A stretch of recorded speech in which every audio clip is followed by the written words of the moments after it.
নমস্কাৰ ৰাজনৈতিক আলাপলৈ পুনৰবাৰ স্বাগতম জনাইছোঁ। যথেষ্ট সংখ্যক কংগ্ৰেছ সমৰ্থকৰ মাজত এগৰাকী কংগ্ৰেছ প্ৰাৰ্থীক লগ পাইছোঁ। চিপাঝাৰ সমষ্টিৰ বিৰোধী ঐক্য মঞ্চৰ মনোনীত প্ৰাৰ্থী পূৰ্বৰ বিধায়ক এগৰাকী বিনয়ী আৰু ব্যক্তিত্বশালী ৰাজনীতিক অসমৰ সকলোৰে চিনাকি মুখ বিনন্দ শইকীয়া ডাঙৰা যথেষ্ট ব্যস্ত নিৰ্বাচনী প্ৰচাৰত আমি আপোনাক লগ পাইছোঁ। কিছু কথা পাতিব বিচাৰিছোঁ। ৰাজনৈতিক পৰিৱেশ আজিৰ তাৰিখত নিৰ্বাচনী প্ৰেক্ষাপট আপোনাৰ অনুকূলে আছেনে নাই?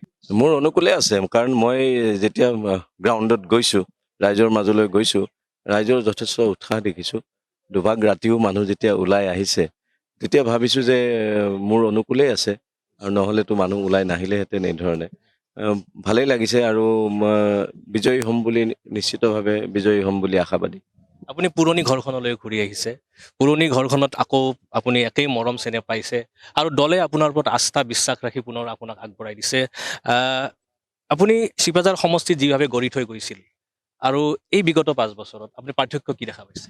মই 21 চনত যিধৰণে এৰি থৈ গৈছিলোঁ, সেই এৰি থৈ যোৱাখিনিতেই মানে প্ৰায় আছে। তাত বৰ বিশেষ পৰিৱৰ্তন একো দেখা নাপালোঁ। মই যিখিনি কাম পৰিকল্পনা কৰি পেলাই আৰম্ভ কৰি গৈছিলোঁ, সেইখিনিৰ ওপৰতেই বৰ্তমানৰ বিধায়কগৰাকীয়ে তেওঁ বহু ডাঙৰ ডাঙৰ কথা কৈ বহু উন্নয়ন কৰা বুলি তেওঁ কৈ আছে। আৰু আচলতে ভেটিটো মই গঢ়ি থৈ গৈছিলোঁ। তেওঁ আহি ইয়াত মাত্ৰ তেওঁ চলা ফুৰাহে কৰিছে। মই গঢ়ি থৈ যোৱা সেই আন্তঃগাঁথনিৰ ওপৰেদিয়ে তেওঁ চলা ফুৰা কৰিছে। গতিকে 21ত যিখিনি মই এৰি থৈ গৈছিলোঁ, এতিয়া 26ত মই সেইখিনিৰ পৰা আকৌ আৰম্ভ কৰিম বুলি পৰিকল্পনা কৰিছোঁ। আপুনি কংগ্ৰেছত থাকোঁতেও শাসকীয় দল শাসনত আছিল, বিজেপিলৈ যেতিয়া আহিল শাসনত আহিল আৰু শাসনত থকাৰ সময়ছোৱাতে আপুনি আকৌ কংগ্ৰেছলৈ উভতি আহিল। যিকোনো ৰাজনৈতিক পৰিস্থিতিত আপুনি উভতি আহিল। গতিকে এতিয়া সমষ্টিৰ পুনৰ নিৰ্ধাৰণ হৈছে, নতুন নতুন পঞ্চায়ত অন্তৰ্ভুক্ত হৈছে, গাঁও অন্তৰ্ভুক্ত হৈছে, জনবিন্যাস সলনি হৈছে, ভৌগোলিক পৰিসীমাটো সলনি হৈছে। গতিকে ৰাজনৈতিক পৰিৱেশটো সলনি হৈছে নে নাই? ৰাজনৈতিক পৰিৱেশ সলনি হৈছে, আৰু মই আকৌ এইবাৰো শাসক দলতে থাকিম। এতিয়া মই যে আকৌ এইবাৰ ঘূৰি আহিলোঁ পুৰণি ঘৰখনলৈ, মই শাসক দলতে থাকিম।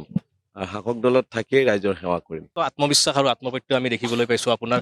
মই তথাপিতো সুধিব লাগিব আপোনাক যে চিপাঝাৰ সমষ্টি এটা ঐতিহাসিক স্থান, এটা ঐতিহাসিক সমষ্টি, আৰু আপুনি এগৰাকী অভিজ্ঞ ৰাজনীতিক। গতিকে চিপাঝাৰ সমষ্টিৰ মৌলিক সমস্যাও নিশ্চয়কৈ আছে। আপোনাৰ দৃষ্টিত আজিৰ তাৰিখত মৌলিক সমস্যা বুলি যদি কওঁ আমি প্ৰধানতঃ কি আপুনি দেখিবলৈ পাইছে? আন্তঃগাঁথনিৰ সমস্যা কিছু আছেই। তাৰোপৰি আমি ইয়াক যুৱক প্ৰজন্মক সঠিক পথ দেখুওৱাৰ আমি কিছু কাম কৰিব লাগিব। এতিয়া যিধৰণে আমাৰ স্কুলবিলাক বন্ধ কৰি মদৰ দোকানৰ পয়োভৰ বাঢ়িছে, আমি আমাৰ নতুন প্ৰজন্মক আমি কেতিয়াও অবাতে যাবলৈ দিব নোৱাৰোঁ। তাৰ কাৰণে আমি তেওঁলোকক সঠিক পথ দেখুওৱাৰ ব্যৱস্থা কৰিম, আৰু তেওঁলোকক কেনেকৈ কৰ্মমুখী কৰিব পাৰি, কেনেকৈ কৰ্মসংস্কৃতি যুৱকসকলৰ যুৱতীসকলৰ মাজলৈ আনিব পাৰি, আৰু কেনেকৈ তেওঁলোকৰ বৃহৎ সম্ভাৱনাটো আমাৰ মানে এনেকুৱা এটা পৰিস্থিতিলৈ নিব পাৰি য'ত আমাৰ দেশৰ সম্পদ সৃষ্টি হয়।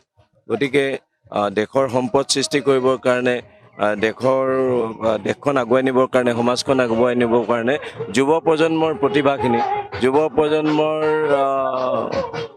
যুৱ প্ৰজন্মৰ গোটেইখিনি মানে তেওঁলোকৰ মাজত থকা সম্ভাৱনাখিনিক আমি উলিয়াই আনি এইখিনি সমাজৰ কামত লগাব বিচাৰিছোঁ। কোৱা হয় বিজেপি চৰকাৰে যিবোৰ আঁচনি ৰূপায়ণ কৰিছে, হিতাধিকাৰী আঁচনি, সেই হিতাধিকাৰীসকল ভোটলৈ ৰূপান্তৰিত হোৱা বুলি তেওঁলোকে ক'ব খোজে, আৰু তেওঁলোকে এটা মানে আত্মবিশ্বাস তেওঁলোকৰ প্ৰবল যে এই হিতাধিকাৰী আঁচনিয়ে তেওঁলোকক পুনৰবাৰ ক্ষমতালৈ উভতাই আনিব। মানুহ আজিকালি সকলোৱে সকলো কথা জানে, সকলো সচেতন। হিতাধিকাৰী কি কথা আছে? তেওঁলোকে চৰকাৰী আঁচনি পাইছে, কাৰো পকেটৰ টকা এইটো পোৱা নাই। এইটো চৰকাৰৰ টকা, ৰাইজৰ কৰকাতলৰ টকা, ৰাইজৰ নামত লোন লোৱা টকা, সেইবিলাকেৰে তেওঁলোকে আঁচনি পাইছে। গতিকে যিকোনো চৰকাৰ আহিলেই চৰকাৰী আঁচনি থাকিবই, জনসাধাৰণে সুবিধা পাবই। এতিয়া বিৰোধী দলৰ বিধায়কবিলাকে চৰকাৰী আঁচনি সুবিধা পোৱা নাই নেকি? তেনেকুৱা ধৰণৰ কথা। চৰকাৰী আঁচনি এটা বেলেগ কথা, এয়া কাৰো পকেটৰ টকা নহয়, এয়া ৰাইজৰ কৰকাতলৰ পৰা সংগ্ৰহ কৰা টকা, ৰাজহৰ পৰা সংগ্ৰহ কৰা টকা, আৰু এয়া আমাৰ নামত বহু লাখ কোটি টকাৰ লোন লোৱা টকা। শেষ কৰিম, আপুনি যিহেতু ব্যস্ত, বৰ্তমানৰ বিধায়কগৰাকীৰ বিৰুদ্ধে কিবা প্ৰতিষ্ঠান বিৰোধী ধোৱা আছেনে নাই? যথেষ্ট আছে। তেওঁ বিধায়ক হোৱাৰ প্ৰথম বছৰৰ পৰাই তেওঁৰ বিৰুদ্ধে প্ৰতিষ্ঠান বিৰোধীটো আৰম্ভ হ'ল, কাৰণ তেওঁ এখন ইমান ডাঙৰ মঞ্চৰ পৰা অহা ব্যক্তি, সাহিত্য সভাৰ দৰে, তেওঁ বিধায়ক হৈ পেলাই তেওঁ যিবিলাক কামত লিপ্ত হ'ল, মানুহক তেওঁ যিধৰণে অভব্য আচৰণ কৰে, যিধৰণে তেওঁ অহংকাৰ দেখুৱায়, যিধৰণে মানুহৰ মনৰ কথা নুশুনে, সমস্যাখিনি বুজ নলয়, সমস্যাৰ গভীৰলৈ নাযায়, সেইকাৰণে তেওঁৰ প্ৰতিষ্ঠান বিৰোধী শেষত আমাৰ জৰিয়তে আপুনি সমষ্টিবাসীক কি আহ্বান জনাব? সমষ্টিবাসীক এটাই আহ্বান জনাম যে এই বিজেপি চৰকাৰ আৰু এই যিগৰাকী বিধায়ক চিপাঝাৰত আছে তাৰ পৰা পৰিত্ৰাণ পাবৰ কাৰণে আমাক হাতৰ ছবিত ভোট প্ৰদান কৰক। ধন্যবাদ। বিনন্দ শইকীয়া, এয়া আছিল বিনন্দ শইকীয়া, কংগ্ৰেছৰ প্ৰাৰ্থী, যথেষ্ট ব্যস্ত। আমি তেখেতক অশেষ ধন্যবাদ জনাইছোঁ।